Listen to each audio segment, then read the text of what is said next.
Bienvenidas, bienvenidos.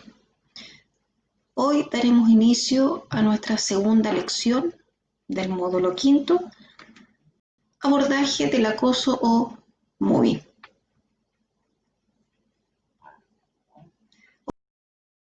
Proponer actuaciones para la detección, prevención y abordaje del maltrato y acoso laboral. Revisemos entonces fases de solicitud de ayuda y del diagnóstico del acoso laboral. La víctima, recordemos, ¿no es cierto?, queda totalmente aislada y derrotada y sufre inexorablemente un periodo de deterioro de su salud. Recordamos, ¿no es cierto?, que cuando hablamos de acoso es una humillación continuo, sistemático, por mínimo 6 meses, donde la víctima siente este maltrato psicológico, insultos, menoscabo, ¿ya? Y este cúmulo de situaciones y de expresiones que son reiteradas y delante de compañeros de trabajo, de otras jefaturas, dentro de la organización, fuera de la organización, hace que esta persona vaya acumulando emociones y pensamientos de tal manera que van a la larga, ¿no es cierto?, deteriorando su salud y enfermándola. De seguir en la empresa o en la organización comienzan las bajas laborales, cada vez más largas, se enferma, somatiza. Si es que presenta algún tipo de patología, esta se exacerba aún más. Por lo tanto, comienzan problemas psicológicos, físicos, sociales, familiares, porque la persona se empieza a aislar, se va hacia adentro, se reprime. Muchas veces al inicio la víctima no menciona absolutamente nada de lo que está viviendo a nivel laboral, no lo mencionan en las casas, no lo menciona en su círculo cercano con la familia ni con los amigos. ¿Con quién a veces lo conversa? Con alguna compañera de trabajo que visualiza lo que está pasando, ¿ya? Pero esta compañera de trabajo es testigo sordo y mudo. No dice nada porque también tiene miedo, no quiere que le suceda lo mismo. Entonces está el apoyo ahí entre uno o dos compañeros de trabajo. Y al final, ¿no es cierto?, esta situación se va agravando día a día porque ella no lo vive, no lo comparte con nadie más al inicio, hasta que ya tanto la sintomatología y la enfermedad, ¿no es cierto?, que ya se hace inevitable y la familia y su grupo cercano se da cuenta. La víctima puede incluso llegar al suicidio. Por ello es primordial que el diagnóstico del proceso se realice de forma correcta y cuanto antes, pues los efectos son más perjudiciales cuanto más tiempo pase. Aquí yo también tengo una experiencia, se las planteo porque en una ocasión hay médicos laborales, ¿ya? Y afortunadamente estos médicos laborales en algunas organizaciones están dentro y son capaces de visualizar y muchas veces son ellos los que ponen, levantan la voz y ponen atajo, ¿no es cierto?, a esto que está sucediendo. Llaman la víctima, ¿no es cierto?, como se siente mal, empieza a asistir al médico de los funcionarios, hasta que él, ¿no es cierto?, se da cuenta porque ya se sabe que hay ciertas patologías que se asocian, ¿no es cierto?, a temas laborales. Por ejemplo, cuando se produce esta patología y las personas comienzan a sentir este estrés cada vez más severo. Todo esto va a depender también de las características de la víctima, que la vamos a ver ahora en un rato más, ¿ya? Eso ayuda, porque el acosador sabe con quién hacerlo, ¿ya? Él sabe con quién puede resultar una víctima interesante para esto que está tramando de alguna manera. ¿Ya? Por lo tanto, cuando las organizaciones, vuelvo a reiterar, que tienen un médico laboral, médico de los funcionarios, son ellos muchas veces que les toca, ¿no es cierto?, tener que detener esto y dar aviso y llamar a la víctima y decir, conversar con ella para que de alguna manera apoyarla, ¿no es cierto?, a que asuma y vea cuál va a ser la mejor estrategia o el mejor mecanismo para poder dar resolución a este conflicto. En el diagnóstico del mobbing o del acoso, podemos hablar de acoso psicológico cuando, lo vimos en la unidad pasada, el hostigamiento se produce de forma continuada. Recuerden que cuando hablamos de acoso laboral, verbo es reiterado, sistemático, todos los días o una vez a la semana por 6 meses mínimo. ¿Ya? El hostigamiento entonces se produce de forma continuada, al menos durante estos 6 meses, una vez por semana.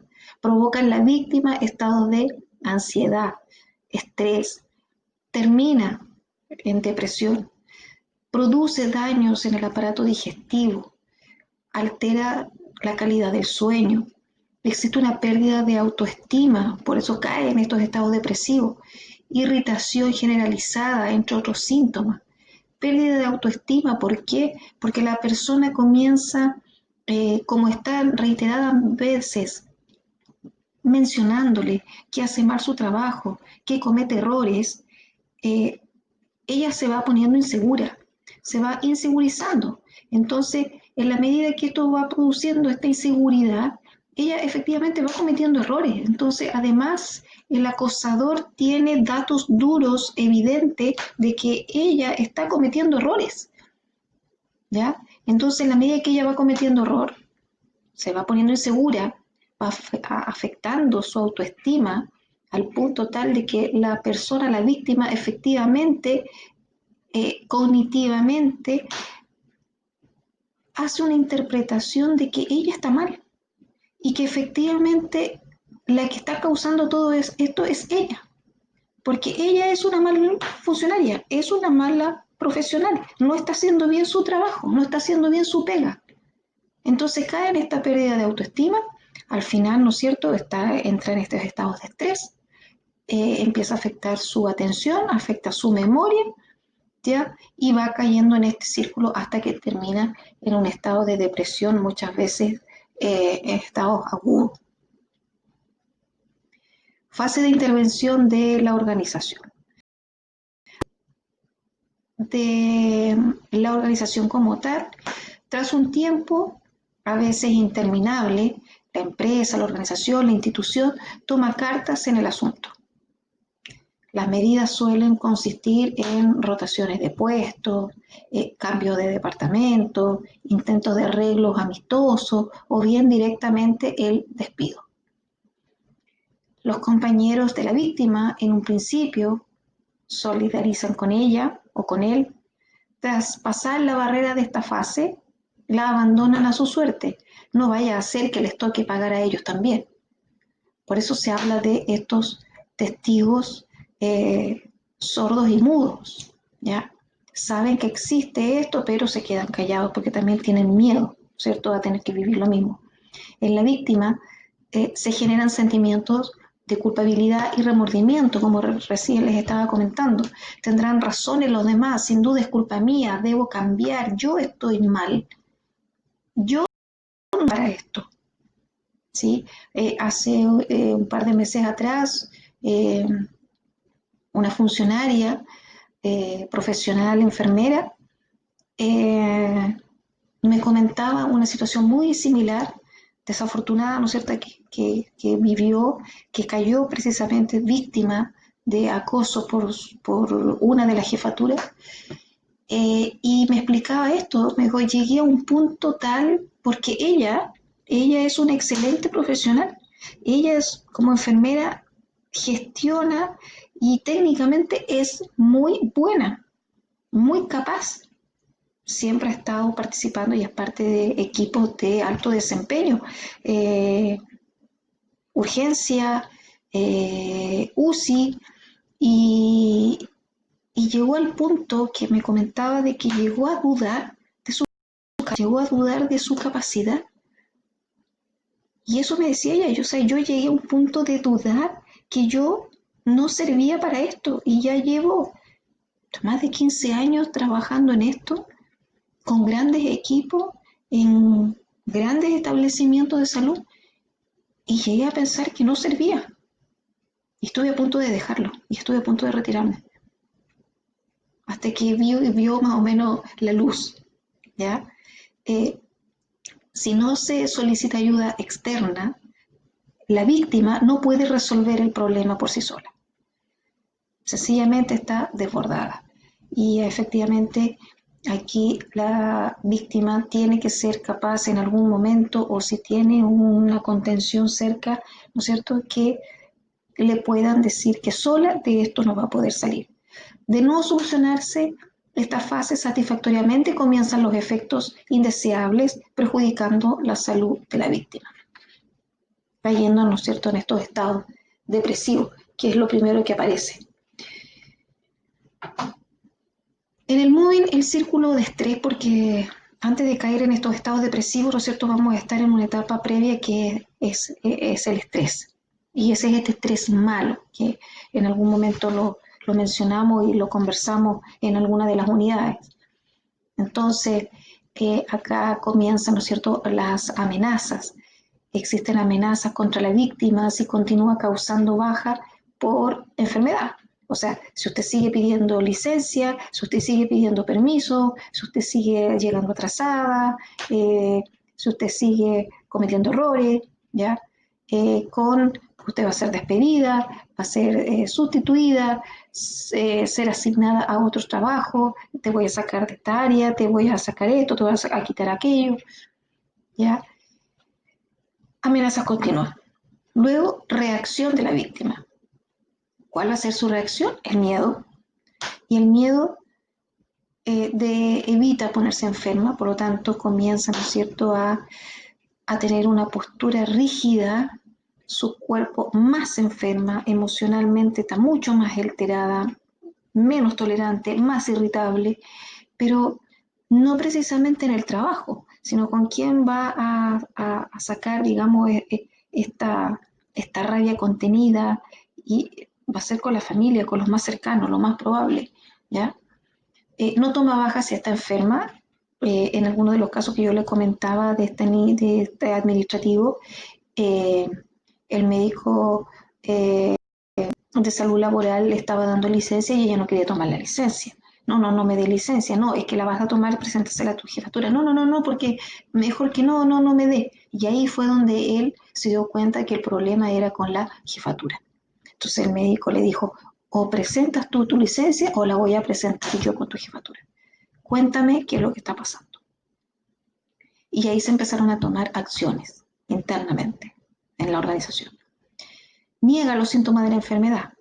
No, si no me di licencia, no, si esto es, dormí mal, no, si es que comí algo y me cayó pésimo. Evita, ¿no es cierto?, mostrar la enfermedad. Respuesta del organismo, una ansiedad generalizada y este incremento del estrés. Incremento de la incidencia de la patología, incremento de los síntomas, más bajas por enfermedad, porque va a llegar un momento, ¿no es cierto?, en que ya no va a poder ser capaz de seguir negando la enfermedad ni negando los síntomas.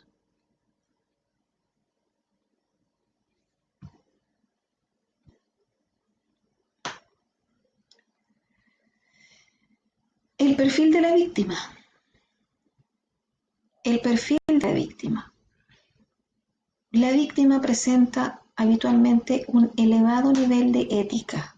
Son personas con una ética muy profunda, leal, valórica, moral, honradez. Son muy rectos, con un alto sentido de la justicia, autónomos, independientes y con iniciativa, alta capacitación profesional, popular entre sus compañeros a veces, no es que esto sea siempre, ¿ya? Alto sentido cooperativo para el trabajo en equipo, son personas que son muy colaboradoras, participativas, ayudan, ¿ya? Personas sensibles y de personalidad estable, ¿ya? Sin embargo, como esto comienza de a poco, ¿no es cierto?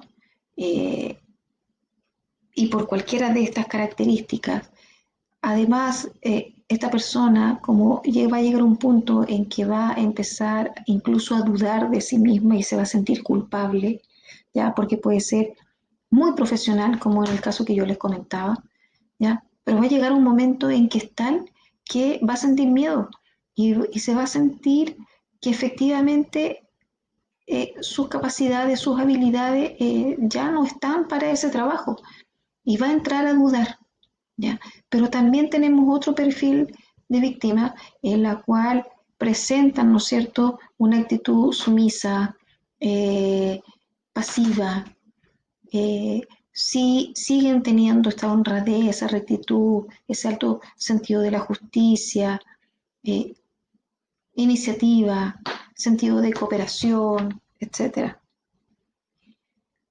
Los acosadores, uno se convierten en atacantes por lealtad al líder, ¿ya? Su necesidad de pertenencia a un grupo los hace vulnerables.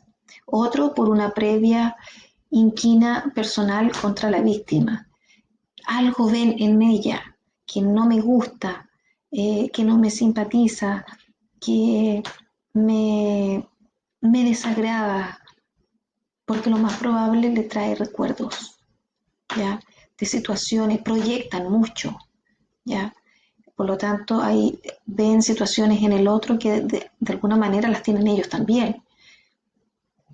Y aprovechan la situación para dar rienda suelta a estos bajos instintos. Unos se convierten en atacantes, bueno, ya decíamos, ¿no es cierto?, por esta lealtad al líder. Eh, Otra característica que tienen este perfil del acosador es que por los estudios y las experiencias que he tenido en algunas instituciones para intervenir, nos hemos dado cuenta que el perfil, además del acosador, ellos habitualmente tienen una autoestima baja, ¿ya? Y una autoestima baja, son muy inseguros. Entonces, dentro de esta autoestima que es baja, que es insegura, que necesitan mostrarse agresivos para connotar, ¿no es cierto?, poder y seguridad y así de alguna manera protegerse como un mecanismo, ¿no es cierto?, de que no le hagan daño. Resulta de que si se encuentran con esta víctima que de alguna manera es competente también y le empieza a refutar o pedir argumentos del por qué el trato, por qué me dice esto, por qué me está pedirle explicaciones, habitualmente el acosador, perdón, no tiene argumentos. Entonces, como no tiene argumentos, para poder defender su postura de lo que él está haciendo, se pone más agresivo, se hace la víctima, se molesta incluso a veces, ¿ya? Y se va, ¿ya? Y no responde y lo deja ahí. Lo deja solo, no habla, se enoja, ¿ya? Lo echa. Pero no tiene argumento para explicar y justificar lo que está haciendo. Algunas estrategias del acosador. Se burla, pone apodos, sobrenombres, le asigna tareas que no pueden cumplir, ¿ya? Esconde información importante muchas veces, prohíbe a sus compañeros hablarle, porque muchas veces va a buscar, ¿no es cierto?, aliados. Le humilla frente a colegas, clientes y proveedores, entonces lo hace con público, porque necesita público, él necesita alimentar su ego, necesita alimentar su poder, Acuérdense que tienen una baja autoestima, menosprecia el trabajo de la víctima, amenaza con usar instrumentos disciplinarios cuando están próximas de venir las calificaciones, por ejemplo, ¿ya? No le da trabajo o asigna tareas sin sentido, ¿sí? Cuando sabe de que no tiene las competencias técnicas para eso, no tiene el conocimiento, sin embargo, igual se las pide que haga. Asigna trabajos que van contra la moral del trabajador incluso, ¿ya? Y evita la comunicación, porque lo aísla, ¿ya? Le da muchas tareas. Una de las cosas también que sucede es que o dan muchas tareas o van quitando tareas, van quitando responsabilidades. Efectos del acoso, también denominado el crimen perfecto, porque estos efectos pasan por todas nuestras áreas, ¿ya? Efectos en la salud física, somatizan, efectos en la vida social, familiar y las relaciones interpersonales, porque la víctima se empieza a aislar, comienza a llevarse mal con los compañeros. En la vida familiar, ¿no es cierto? Toda esta rabia reprimida que bien decíamos hace un rato atrás, se descarga con la familia. De repente, ¿no es cierto? No se comunica con la familia, se aísla, está callado, le hablan y llora, está más sensible, o está menos tolerante. Entonces empieza a afectar también las relaciones interpersonales en todas sus áreas. Efectos también en la economía, ¿ya? Esto de estar yendo a ver médicos, comprando medicamentos, seguir un tratamiento, va afectando también la economía. Si es una persona que es honorario, si es una persona que dependiendo de su trabajo, ¿no es cierto? O estas mismas licencias, ya pues, se puede ver mermado su economía, sus ingresos eh, como efecto. Efectos también en la esfera profesional, porque comienza a dudar y los demás también dudan del profesionalismo de ella o de él.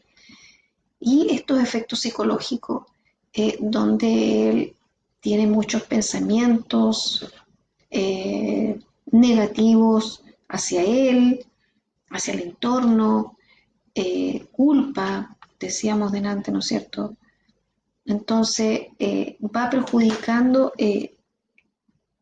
esta estabilidad emocional y psíquica. Efectos en la salud física, efectos cognitivos y hiperreacción psíquica, dificultad para concentrarse, cae en estos estados depresivos, falta de iniciativa, irritabilidad, agitación, agresividad, esta sensación de inseguridad, hipersensibilidad.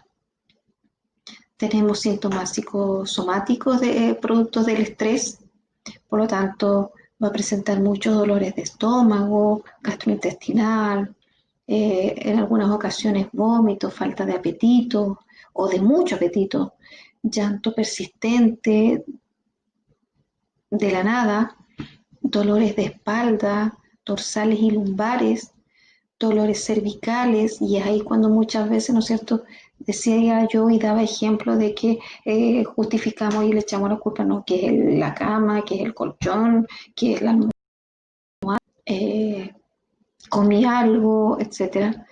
Dolores musculares, no, que hizo un mal movimiento, hiper o hipotensión arterial.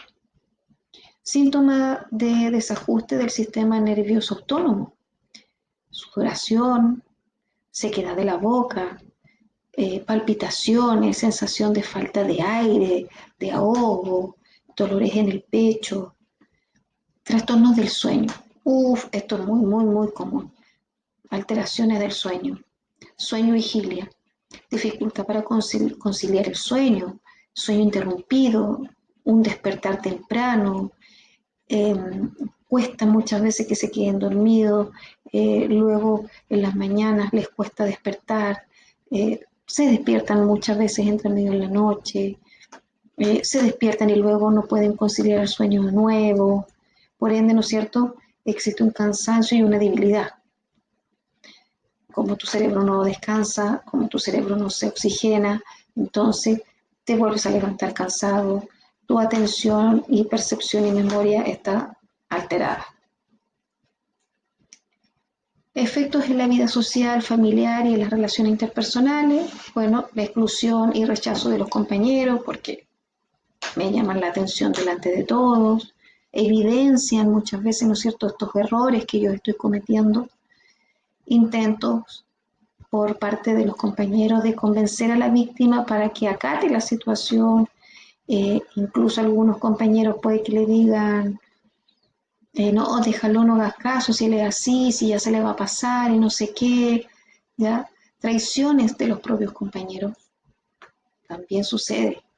Recuerden que el acosador a veces crea aliados. Incomprensión de la familia ante la situación adversa porque la familia desconoce lo que está pasando. Ruptura de la relación o abandono del cónyuge porque como esta persona está agresiva, irritante, poco tolerante, ya con una hipersensibilidad, muy lábil emocionalmente, agresivo, puede tener conductas agresivas, entonces se va tornando un círculo más o menos vicioso. Aislamiento total de la víctima en lo familiar y lo social, termina quedando solo. Recuérdense que algunos caen también en este síndrome del estar quemado. Pudieran también caer parte de terminar sumado, ¿no es cierto?, a esta patología.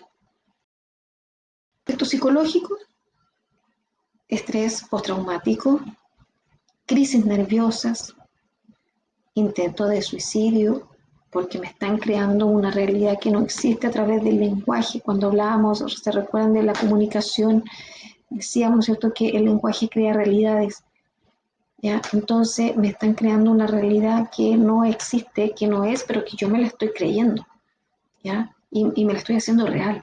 Entonces, ante la vergüenza, el miedo, el temor, me estoy quedando solo, perdí familia, me estoy cayendo en un estado económico desfavorable, y dependiendo también de las características propias del sujeto, de personalidad, fácilmente podría, lamentablemente, el suicidio ser una salida.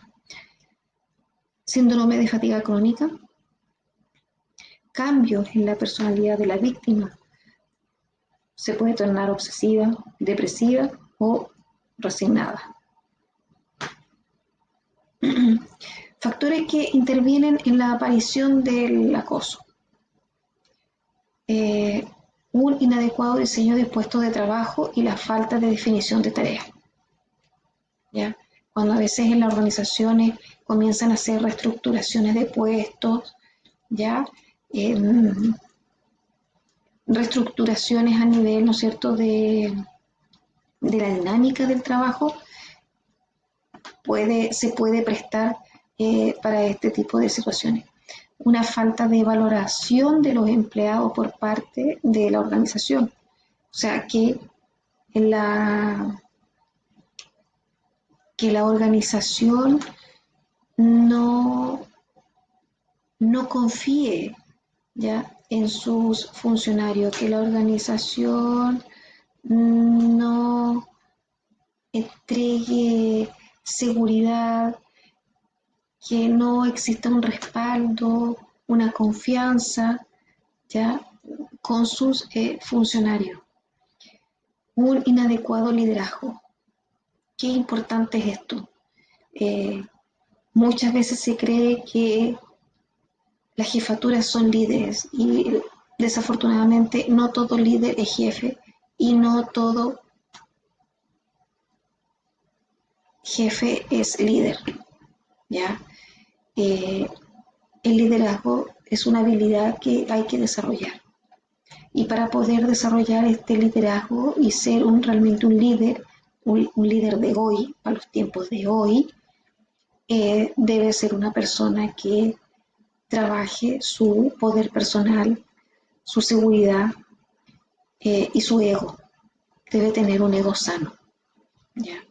Por lo tanto, cuando estos liderazgos son inadecuados y hay esta guerra de poderes, se presta para este tipo de escenario.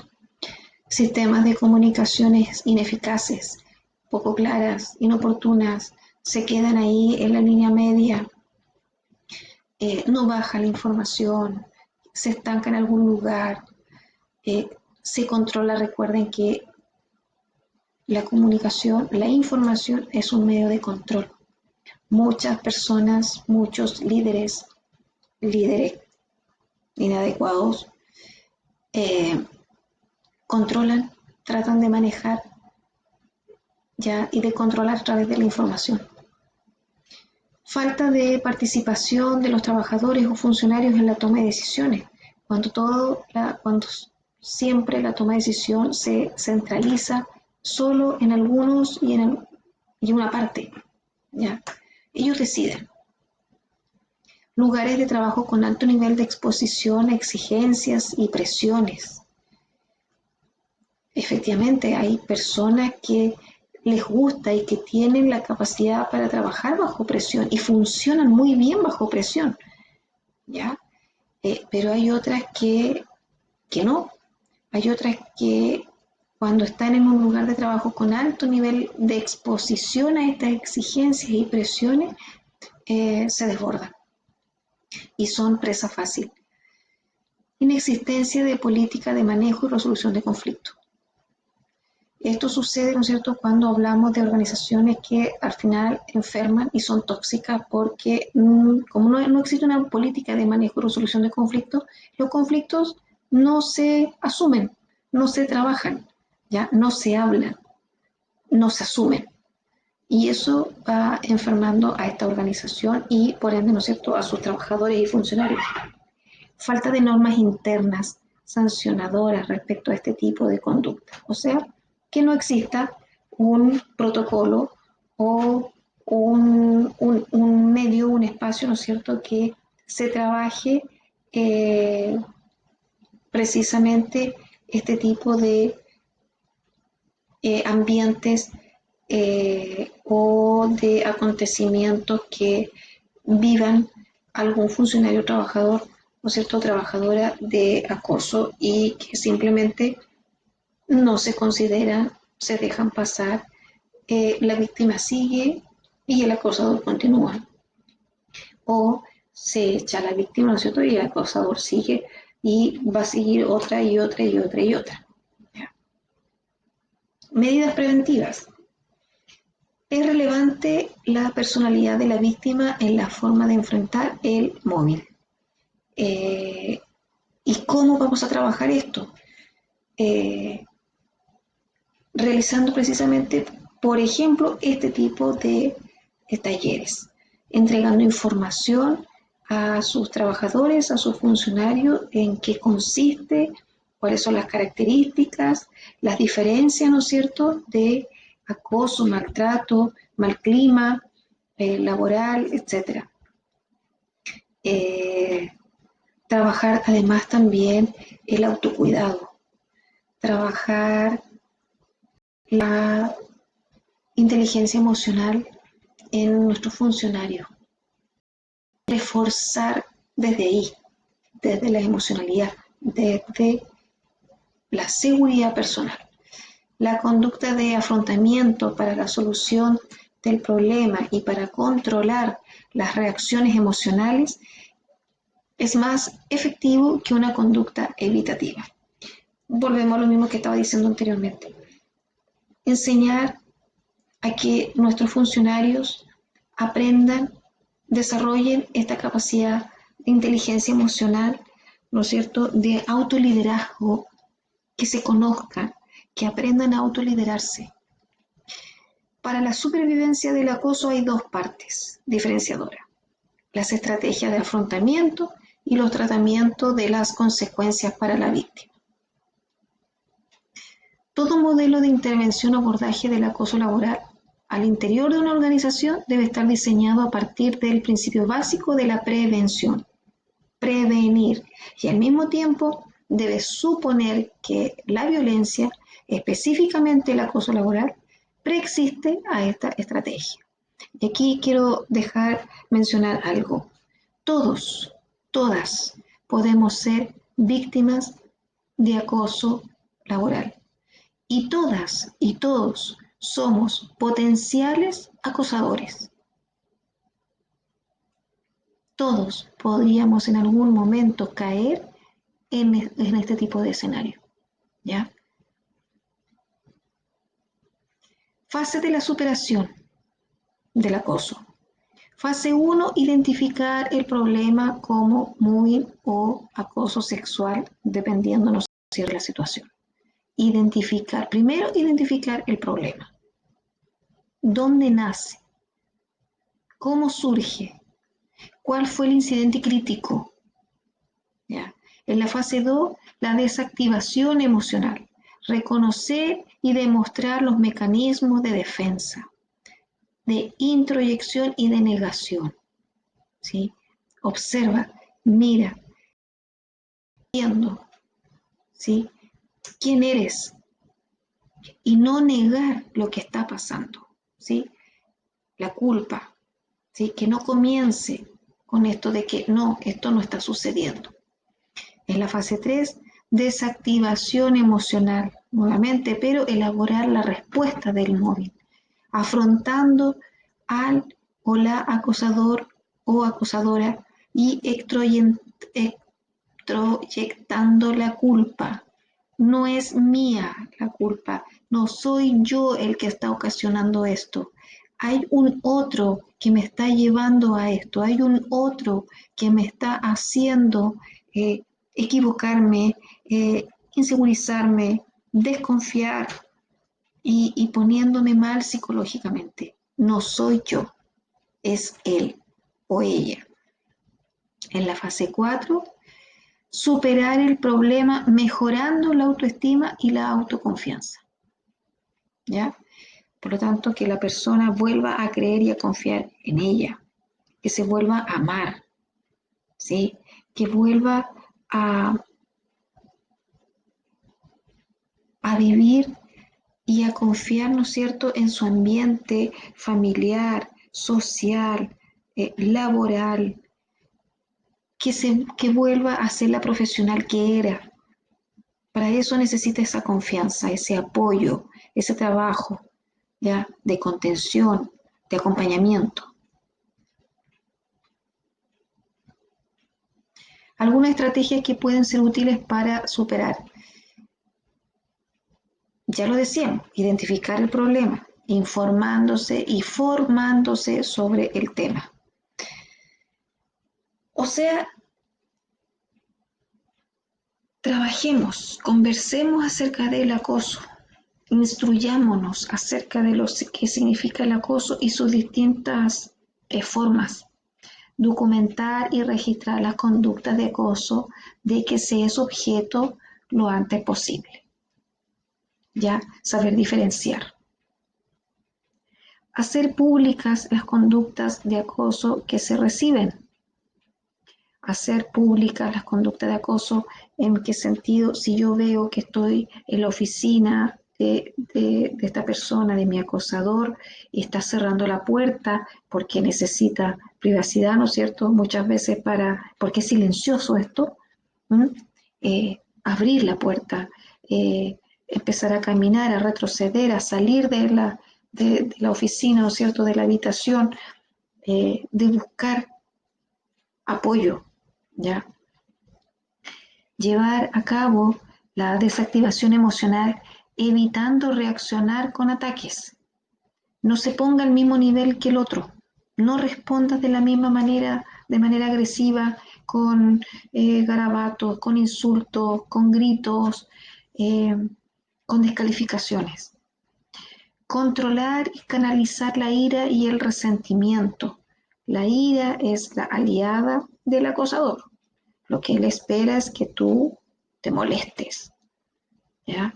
Por lo tanto, autorregulación y canaliza esa ira, ¿ya? Tampoco vayas y llegues a tu casa, ¿no es cierto?, a botar toda esa rabia y resentimiento con la familia porque ellos no tienen culpa y no son responsables. Todo lo contrario, busca apoyo, comunícales para que ellos te contengan y te den ideas de cómo poder resolver. Ser asertivo, responder a las calumnias y críticas destructivas, aunque sin pasividad ni agresividad, siendo asertivo. ¿Cómo voy a ser asertivo? Decíamos ya, lo sabemos, respetando mis derechos y respetando los derechos del otro. Yo no voy a entrar a descalificar, yo no voy a caer en el mismo nivel del otro, de agredir, de descalificar, de ofender. Voy a pedir, como bien decíamos, de argumentos, ¿sí? Explíqueme por qué usted está actuando de esta manera. No va a encontrar argumentos. Proteger los datos, documentos y archivos del propio o funcionario desconfiando de las capacidades manipulativas de los acosadores. Proteja los datos.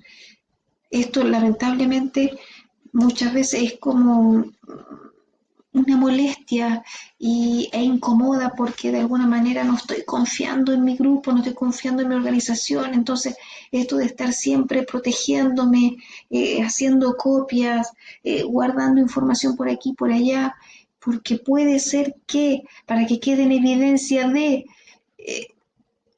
muchas veces se torna desagradable, pero cuando ya se presentan algunos casos y se presenta este escenario o por las características de nuestra organización o por presentar líderes no adecuados, lamentablemente muchas veces tenemos que caer en estas conductas, ¿no es cierto?, de tener que proteger los datos, documentos y archivos, ¿ya?, para que no entren a manipular y surjan, ¿no es cierto?, más dudas y más problemas, más conflictos. Evitar el aislamiento social, relacionándose socialmente y haciendo actividades de ocio. Date permiso para el ocio. Evitar la autoinculpación y si se produce utilizar mecanismos de extroyección. Tú no eres el culpable, no eres tú el que está provocando esto. ¿Ya? No intentar convencer o cambiar al acosador, porque no lo vamos a cambiar. No caer en la inhibición ni en la paralización, hablar del acoso y expresar las emociones a través de la risa, el llanto, la ira, si tienes rabia, muestra tu rabia, obviamente no siendo de manera agresivo, activo, que vas a llegar a tu casa a dar de portazo o agrediendo a todo el mundo, ¿no es cierto?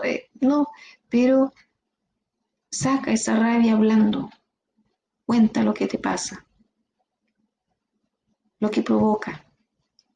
Incrementar la capacitación profesional y mantenerse actualizado, realizando cursos de formación y de reciclaje, por ejemplo.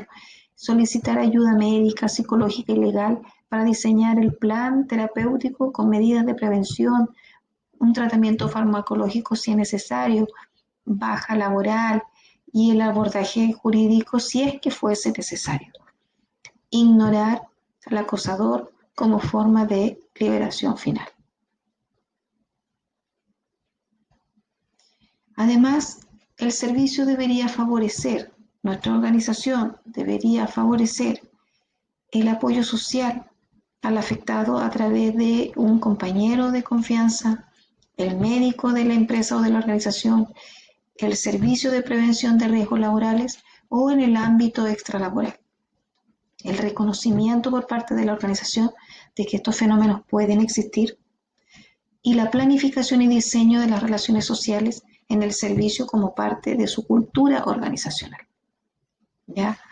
Tengamos entonces una cultura, ¿ya?, del buen trato, ¿ya?, del no al maltrato, no a humillación, no al hostigamiento, sí a la comunicación, sí a las buenas relaciones.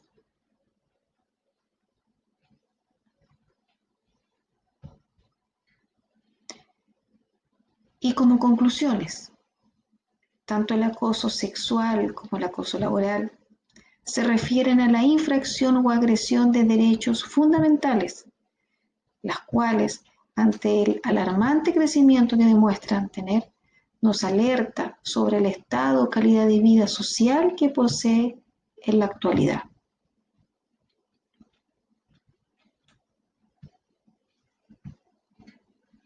La íntima relación que existe entre ambas figuras nos pueden ayudar a iluminar o anticipar los problemas a que se enfrentará o deberá resolver el proyecto de ley de MUBI, especialmente referido a 2 puntos.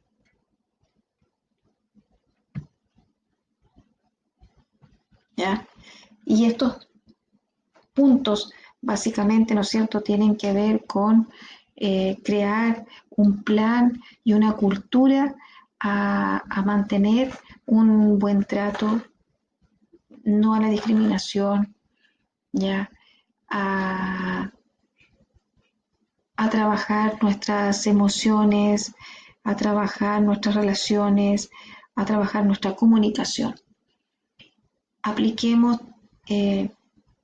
estos simples pasos, conversemos, capacitémonos, formémonos en los temas y desarrollemos y elaboremos planes de acción para tener un protocolo, ¿no es cierto?, y una guía para poder dar respuesta a este tipo de conflictos internos y también externos, ¿ya? Para que nuestra sociedad tenga un mejor vivir y nosotros también seamos mejores seres humanos. Muchas gracias.